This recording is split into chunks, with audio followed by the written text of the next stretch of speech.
All right, so Amanda Knox has been reconvicted, and those findings now have been released by the Italian court. Let's go through some of the highlights of some of the reasoning behind this reconviction of Amanda Knox. Number one, their theory is, they say, based upon the evidence, there had to be more than one killer. There's evidence that she was being held down as she was stabbed to death. So Rudy Gaudet, we know, is one of the killers. He's been convicted. So they say it is Amanda Knox and her boyfriend, Raphael. Now, the motive has changed. It's no longer this sex orgy gone wrong, despite the fact that it was a sexual assault, right? No, the motive is now, it's all about money. Amanda Knox attacked and killed her roommate because of a dispute over some rent money. That's what they say the motive was.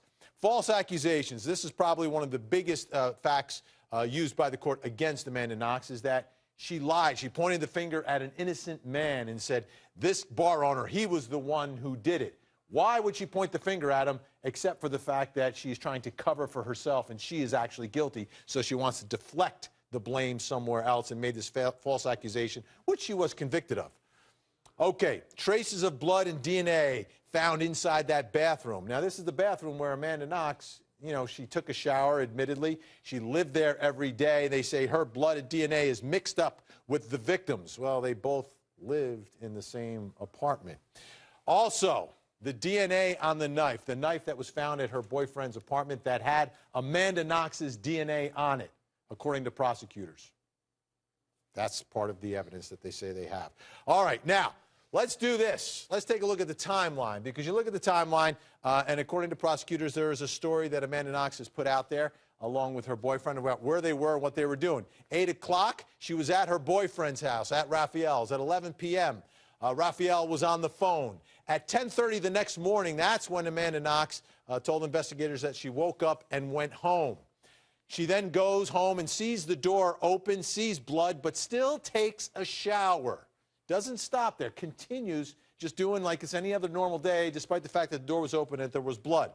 At noon, there's a call from her to her other roommate, okay, calling up her other roommate, Philomena. Then at 12:30, police arrive, not because of a phone call that is made to police by Amanda Knox or her boyfriend, but they arrive because they found Kircher's phone and traced it to her house, and they arrive at 12:30. Well, let's take a look at the rest of this timeline and fill in a few more items here. And then again, these are important items you look at. Between 8 and 8:30, the phones are turned off and there's no computer activity. Okay, between 8 and 8:30 at night, Knox and her boyfriend, no phone activity, and the computers are turned off. Kind of unusual, right? 7:45 a.m., and this contradicts what Amanda Knox says about waking up at 10:30. She is apparently seen by a shop owner buying cleaning supplies at 7:45 a.m. before she says she woke up at 10:30. And then 12:50, this is another one. The boyfriend calls police at 12:50, but they arrived at the house at 12:30, okay? So now, let's go back in time a little bit. Let's go back to the original prosecutor in this case, who was the original investigator. The investigation was led by the prosecutor. This guy was a little bit different than the rest of the prosecutors that are out there. More than one case that he prosecuted always had some sort of orgy theme associated with it. Let's take a look.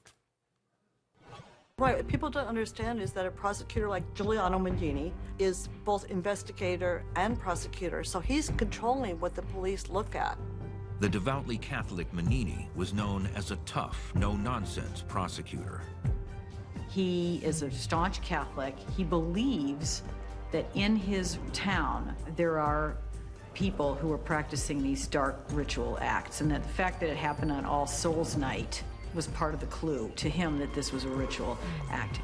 We used to say, every day is Halloween to Mangini. Every day was satanic, every day was witchcraft. You know, every day you had these kinds of ritualistic overtones, and that's what this overlay was in the case. All right, you've seen both sides of the case. The Italian court has changed their version and the motives many times, and the DNA evidence, sloppy at best. But when you look at the timeline, Knox's alibi and how she acted after the murder, is there evidence against her? Just things that make her look